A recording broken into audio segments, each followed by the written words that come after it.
Jadi cerita ini dimulai dari saat gue masuk SMP.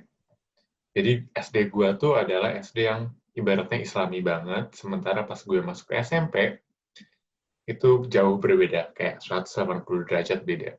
Jadi waktu gue masuk SMP, gue tuh orangnya yang kayak polos banget, gak ngerti apa-apa. Sementara teman-teman gue waktu itu, kalau gue pikir udah gak polos lagi gitu. One day, temen gue bilang ke gue, kayak, kuh,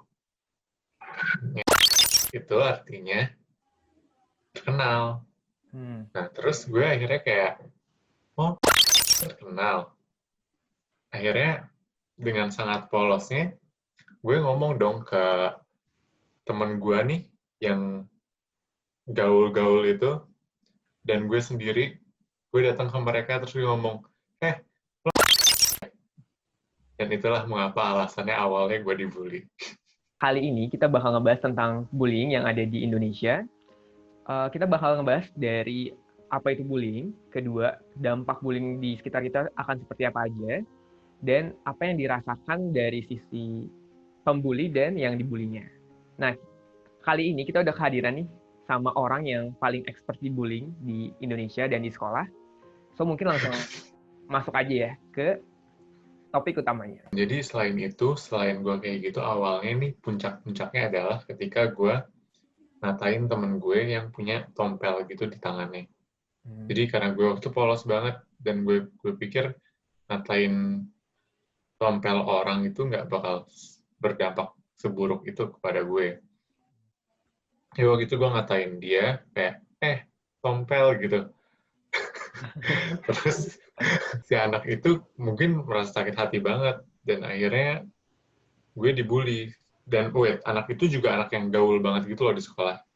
Jadi besoknya tuh gue baru sadar kalau gue dibully kayak gitu. Gimana caranya lo sadar lo dibully saat itu? Jadi di hari pertama gue masuk sekolah, itu nggak ada orang satupun yang mau ngomong sama gue. Dan somehow tiba-tiba mereka kayak punya panggilan unik gitu untuk gue. Misalnya, si gendut nih, si gendut kemarin sok banget ngatain orang-orang gitu. Tapi lo sadar gendut yang dimaksud orang-orang tuh lo? Awalnya gue nggak sadar. Terus, akhirnya gue ngerti setelah 1 hari di sindir-sindir gitu, akhirnya gue baru ngerti itu. Terus apalagi sih yang mereka lakukan kepada lo selain ngata-ngatain lo? Jadi sebenarnya kayak banyak banget ya. Gue nggak pernah sampai disakitin secara fisik sih. Mungkin kayak cuma secara verbal dan perilaku aja. Jadi pernah one time gue masuk di kamar mandi waktu untuk ganti baju. Nah, kalau gue ganti baju di dalam toilet itu, biasanya anak-anak tuh ngegedor-gedor pintu gue, terus kayak ngatain kayak banci lu, bencong lu, atau apaan gitu, yang nyakitin hati lah. Kalau gue juga pernah nih lagi makan di kantin. Kalau gue waktu SMP tuh makanannya selalu berkuah.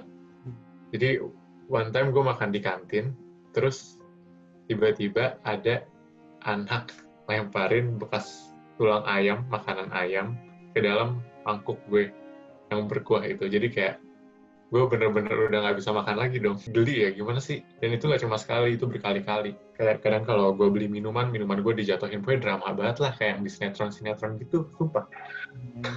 Tapi lo nggak ngelakuin sesuatu atau ngerespon dari yang dia lakuin?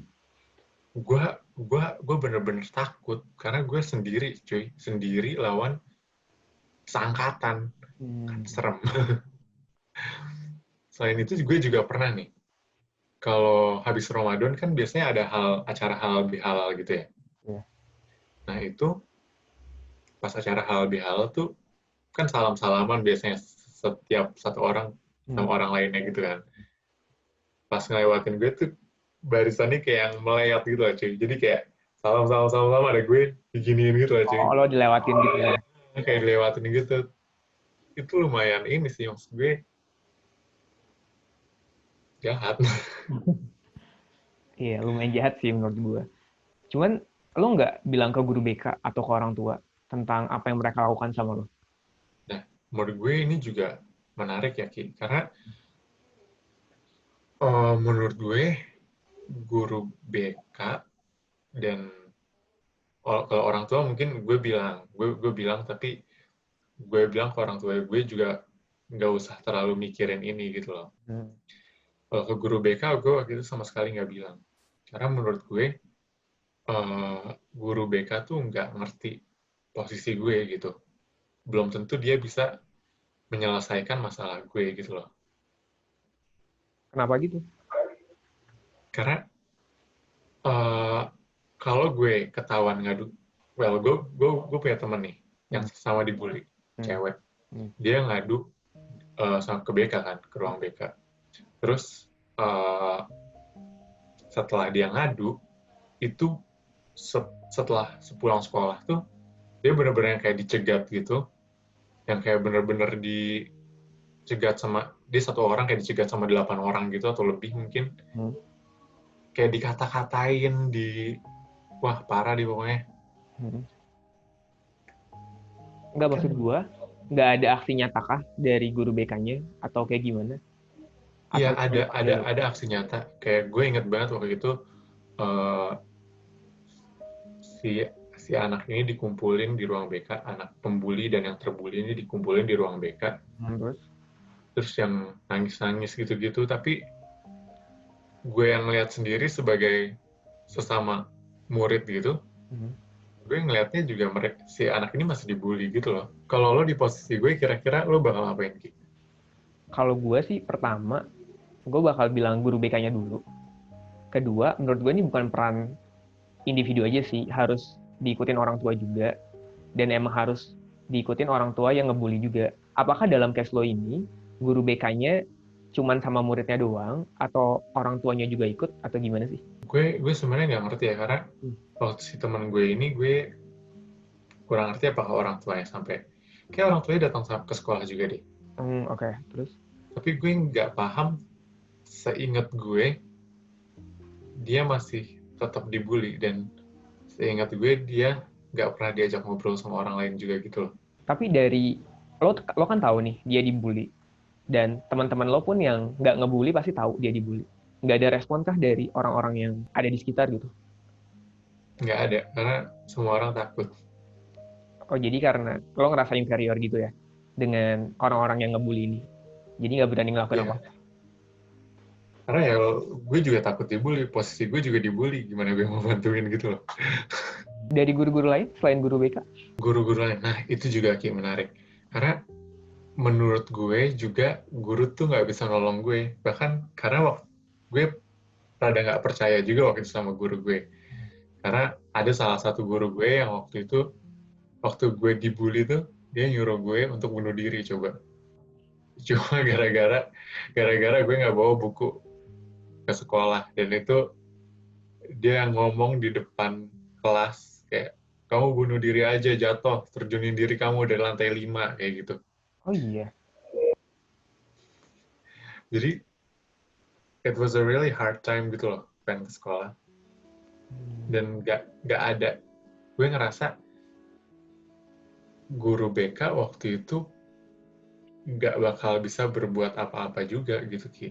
Maksud gue gini, guru BK tuh nggak 7 kali 24 jam ngeliatin lo gitu loh Ki. Mereka punya kehidupan juga, dan apa ya, justru kebanyakan kan kasus-kasus bullying tuh di luar jam sekolah kan, Iya. terus di luar sekolah juga kan Hmm. kadang-kadang, Hmm.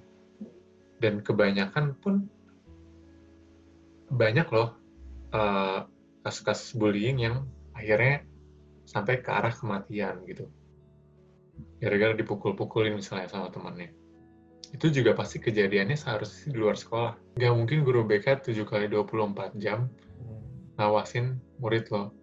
Mungkin hari itu guru BK itu bisa ngelihat muridnya saat itu, tapi minggu depan mungkin muridnya udah nggak ada gitu Ki.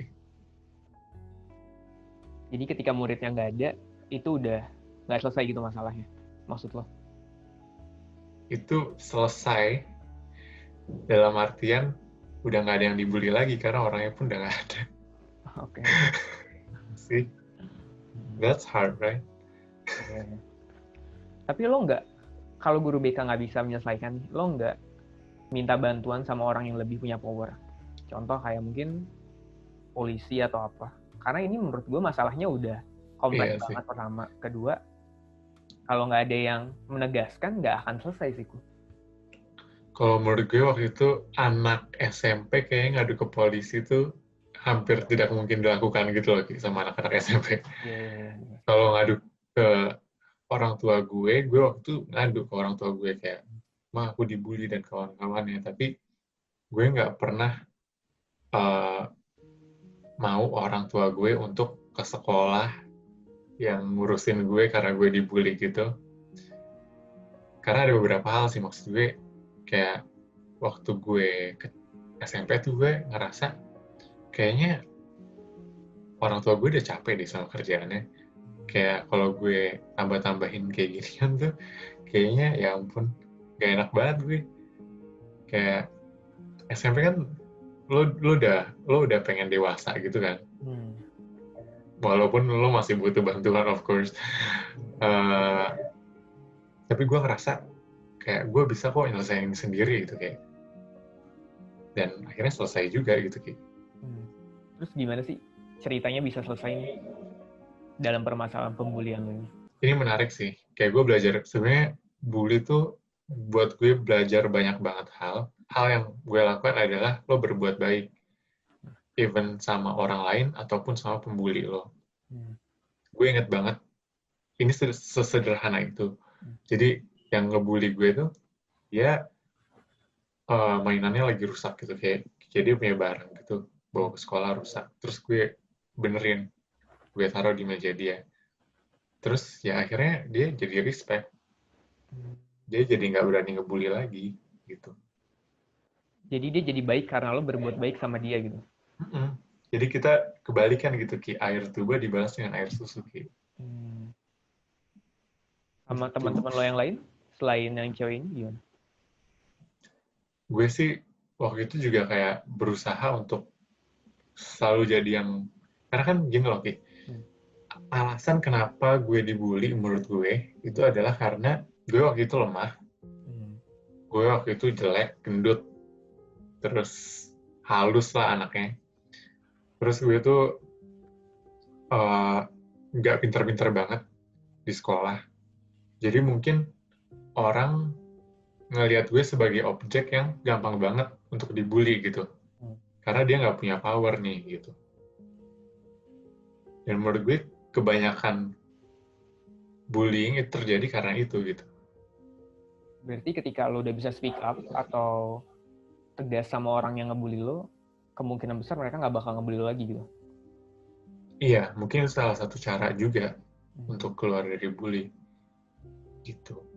Tapi akhirnya pun di tahun kedua SMP gue yang bener-bener belajar banget supaya gue at least peringkat 10 besar di SMP gue. Terus gue yang bener-bener mulai nurunin berat badan gue bener-bener kayak gitu kayak waktu gue SMP. Dan akhirnya ya orang-orang mau nerima gue gitu. Terus lo pasti punya dampak nggak sih ketika lo dibully? Ya dampak jangka pendek atau dampak jangka panjang yang mungkin terjadi sama lo gitu. Oh ya, menarik. Jangka pendek tuh sebenarnya waktu gue SMP tuh gue bener-bener jadi yang orangnya kayak murung banget gitu loh Ki. Yang kemana-mana lesu, sedih gitu. Kayak bahkan gue tuh pernah ke sekolah bawa obat tetes mata. Cuma supaya gue nggak mau ada orang lain ngelihat mata gue merah habis nangis. Jadi misalnya gue ke sekolah nih, gue nangis gara-gara dibully. Gue ke toilet, gue ambil obat tetes mata gue, di toilet gue tetesin mata gue, supaya gue nggak kelihatan kayak habis nangis gitu. Terus juga pernah malam-malam, kayak ini lebay banget sih sebenarnya. Kayak malam-malam gue sholat tahajud, terus gue kayak, ya Allah semoga gue pinter, semoga gue nggak gendut lagi. Gue sebenarnya sampai ngomong kayak gitu. Kalau jangka panjang, menurut gue itu ngaruh juga sih Ki. Kayak tadi kan gue bilang, semenjak gue SMP gue jadi yang bener-bener merasa gue tuh perlu belajar banyak. Saya gue perlu belajar banyak in term of academic gitu. Gue perlu belajar banyak. Terus gue perlu jaga badan gue, jaga fisik gue dan kawan-kawannya. Tapi di saat yang sama, walaupun itu memberikan gue privilege gitu dengan melakukan itu, tapi gue kadang-kadang ngerasa kayak, ya ampun gue belajar banyak-banyak, terus gue ngurusin badan gue itu bukan untuk gue gitu loh. Itu semua karena gue takut suatu saat bakal ada yang ngebully gue lagi. Gue takut suatu saat bakal ada yang ngatain gue bego lagi. Suatu saat ada yang ngatain gue jelek lagi gitu. Jadi kayak, misalnya kayak gue dapat nilai ulangan yang jelek, gue tuh langsung kayak, anjir, gue dapet jelek, nanti gue dibully lagi sama orang gitu. Atau misalnya badan gue gemuk sedikit gitu, gue langsung yang kayak, badan gue gemuk. Langsung yang kayak gitu lagi. Berarti langsung masuk ke ini ya, overthinking sama anxiety gitu dong. Iya sih, benar. Gue selalu ngerasa anxious kalau ada yang kurang gitu. Ada yang kurang di gue sampai sekarang. Jujur. Wow. Gila. Terus akhirnya sekarang mereka gimana sih sama lo? Kalau ketemu lagi? Jujur gue udah gak pernah ketemu lagi sih sama mereka. Jadi kayak gue ngerasa, kalaupun ketemu kayaknya mungkin mereka lupa. Dengan apa yang udah mereka lakukan sama lo gitu? Mm-mm. Terus tadi kayak gue nemu quotes kayak, dari lagu sih. Dari lagunya Hindia. Apa? Jadi katanya, masih banyak orang yang mau tersenyum atas kurangmu. Jadi kamu nggak usah feel worried atau anxious setiap saat. Iya, itu gue setuju sih. Kalau gue di posisi lo juga sih, sebenarnya lo nggak serendah itu sih, menurut gue ya. Karena pasti semua orang punya sisi positif yang bisa dikembangkan. Kan? Kalau lo ngerasa rendah diri dan kerendahan diri lo itu menyelimuti lo jadi nggak bisa apa-apa, itu malah buat lo mental health lo semakin gak baik sih. Banyak orang yang dibully juga, mereka nggak mau cerita sama orang lain, karena kebanyakan orang sekarang tuh cuman pengen tahu cerita mereka doang, tanpa ngasih bantuan langsung sama orang yang dibully. Tapi yang harus kita ketahui adalah, ada kok orang-orang yang mau dengar cerita kita dan tulus mau bantu kita. Jadi jangan pernah nyerah aja sih untuk cari orang yang tepat untuk diajak cerita. Karena ketika lo udah bisa cerita, itu bakal enak banget sih. Kayak semua energi negatif yang ada dalam diri lo tuh langsung. Bener banget.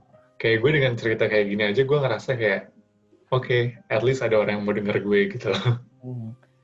Dan sebenarnya kalau gue lihat ya, yang dibully tuh banyak banget sih, Gak cuma lo doang, dan lo gak sendirian gitu.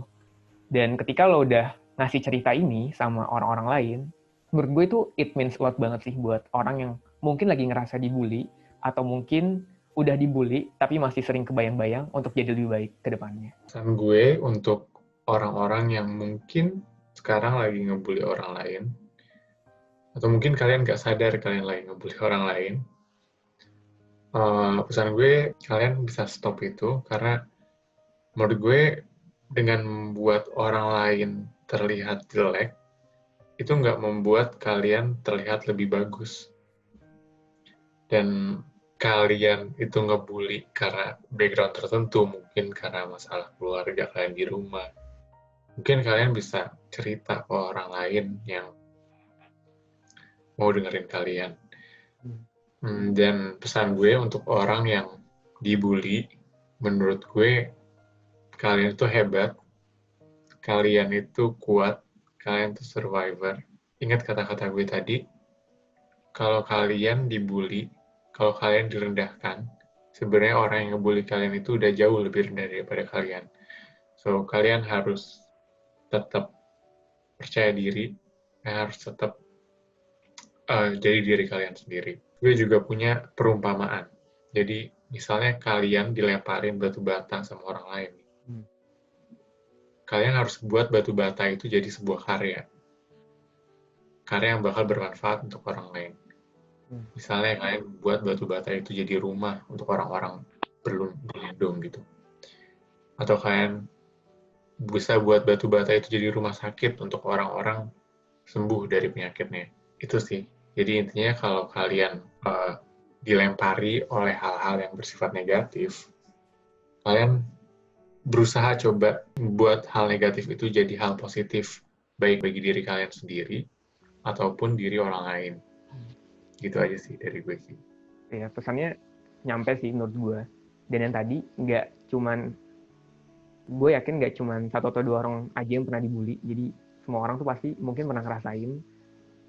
So, semoga kata-kata dan pesan yang udah disampaikan dari podcast ini bisa sampai ke hati kalian.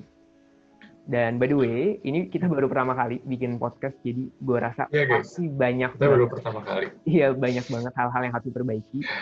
Kalau kalian punya masukan atau komen yang mungkin akan berarti buat kita, bisa tulis aja di kolom komen apa yang harus diperbaiki. Hal itu, hal apa aja harus diperbaiki. Dan yang tadi kita bilang, semoga pesannya bisa sampai dan kalian bisa menjadi lebih baik. Oke? Thank you banget yang udah dengerin podcast kita. Semoga enjoy dengan videonya. Dan kalau yang denger di Spotify mungkin bisa enjoy dengan kata-kata dari kita. So, itu aja sih paling. See you next time, guys. Bye. See you next time, guys. Bye.